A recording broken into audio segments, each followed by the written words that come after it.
नाग पंचमी की कहानी। एक राज्य में एक सेठ जी रहते थे। उनके 7 पुत्र थे और 7 बहुएं थीं। इन 7 बहुओं में से 6 बहुओं के तो मायका था, लेकिन 7वीं बहू के मायका नहीं थी। जब वह गर्भवती हुई तो उसे घेवर खाने की इच्छा हो रही थी। उसके मायका नहीं था तो उसने एक घेवर चुराकर पानी भरने गई, तब ले गई। वहाँ जाकर पेड़ के नीचे घेवर रख दिया और सोचा कि पानी भरकर आराम से घेवर खा लूँगी। जब वह पानी भरकर घेवर लेने गई तो वहाँ घेवर नहीं मिला। उस पेड़ के पास एक बाम्बी थी, उसमें एक नागिन रहती थी। वह नागिन भी उस समय गर्भवती थी। घेवर को देखकर नागिन की इच्छा उसे खाने की हुई और उसने घेवर खा लिया। उस नागिन ने सोचा कि यदि साहूकार की बहू मुझे गाली देगी तो मैं उसे डस लूँगी, और यदि कुछ नहीं कहेगी तो मैं इसे बिना मायके के इसे मायका दिखा दूँगी। साहूकार के पुत्र की बहू ने कहा कि शायद कोई मेरे जैसा ही होगा जिसने यह घेवर खा लिया। ऐसा सुनकर नागिन बहुत खुश हुई और उसने अपने पुत्रों से कहा कि तुम इंसान के रूप में बनकर जाओ और साहूकार के बेटे की बहू को ले आओ। नागिन के बच्चे इंसान का रूप बनाकर साहूकार के घर चले गए। वहाँ जाकर उन्होंने कहा कि हम हमारी बहन को लेने के लिए आए हैं। तब सास ने कहा कि पहले तो कभी नहीं आए, इतने दिन कहाँ थे? तब उन्होंने कहा कि जब हमारी बहन का जन्म हुआ तब हम नानी के घर थे, और जब शादी हुई तब हम परदेश कमाने के लिए गए हुए थे। उन लड़कों ने बहुत सारे कपड़े, गहने और मिठाइयाँ बहन के लिए, बहन के सास और जेठानी के लिए ले गए थे। सास अत्यंत खुश थी और जेठानी उसे देखकर जलकुड़ रही थी। सास ने बहू को उनके साथ भेज दिया। बाम्बी के पास जाकर उन्होंने कहा, बहन, हम नाग हैं। उस दिन जब तुमने पेड़ के नीचे घेवर रखा था तब तुम्हारा घेवर हमारी माँ ने खा लिया था। उन्होंने तुम्हें अपने बेटी माना है, इस नाते से तुम हमारी बहन हुई।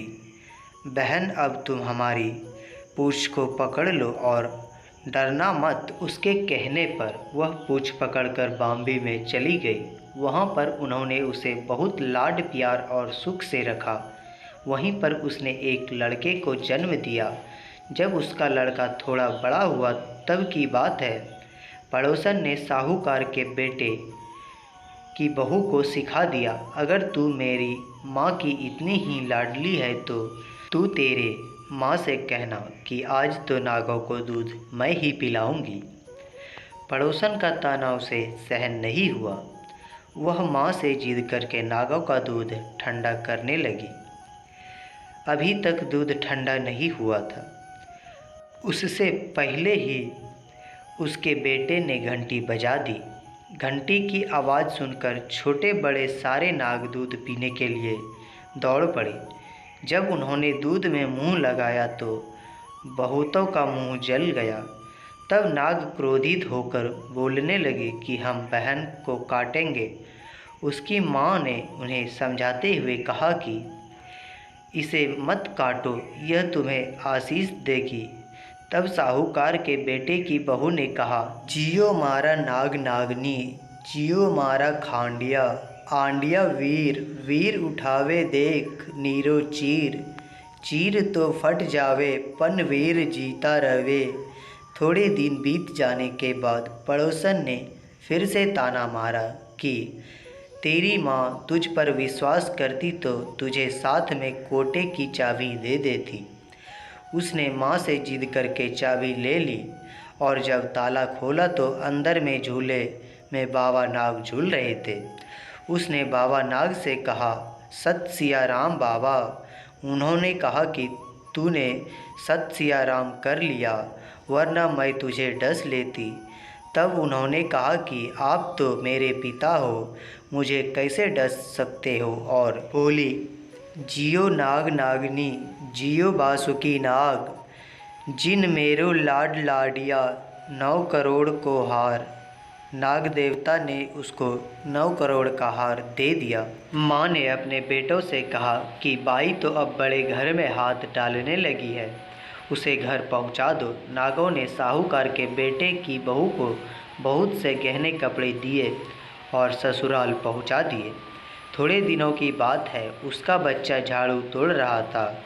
ताई ने कहा, झाड़ू मत तोड़, इतना तोड़ने का शौक़ है तो तेरे नाना मामा के यहाँ से लाया होता। सांपों ने सुन लिया और माँ से जाकर कहा। माँ ने कहा, 2 झाड़ू सोने की बनवाओ, 2 चांदी के बनवाओ और दे आओ।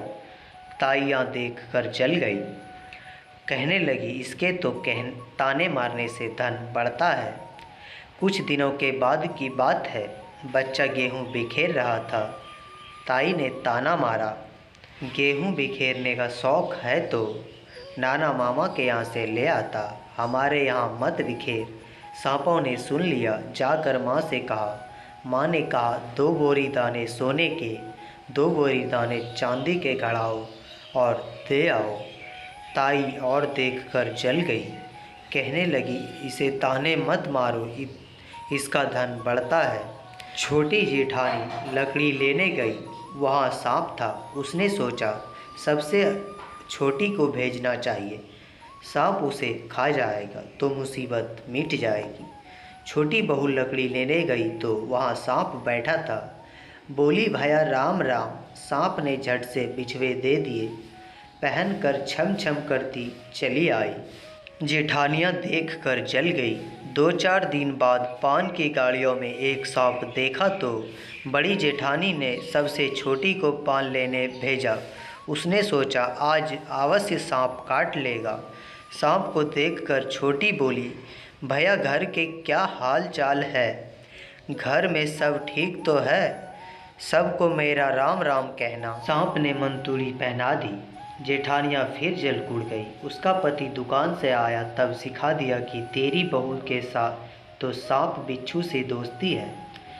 साहूकार का बेटा अपनी बहू से रात को कहने लगा, सच सच बता, सांप बिच्छू तेरे क्या लगते हैं जो तुझे काट खाने के बजाय गहने देते हैं? बहू ने कहा, वो मेरे भाई भतीजे लगते हैं। फिर उसने सारी बात अपनी पति को बताई। पति ने कहा, तो क्या तेरे भाई भतीजे तुझे ही बुलाते हैं? कभी अपने जमाई को यानी हमें तो बुलाते नहीं। आने कोनों में छुपे सांपों ने बात सुन ली तो जाकर अपनी माँ से कहा। माँ ने कहा, दोनों को बुला लाओ। वह इंसान का रूप बनाकर दोनों वो बच्चों को बुला लाए। खूब कपड़े गहने देकर तीनों को विदा किया। ऐसा सामर्थ्य पीहर नाग पंचमी की कहानी कहने वालों वो सुनने वालों सबको मिले। जैसी अनपिरनी वो पहले रही थी, किसी को ना रखे। दोस्तों, अगर यह कहानी आपको पसंद आती है तो वीडियो को लाइक करके एक प्यारा सा कमेंट ज़रूर करें और इस वीडियो को ज़्यादा से ज़्यादा शेयर करके हमारे YouTube चैनल को सब्सक्राइब ज़रूर करें। धन्यवाद।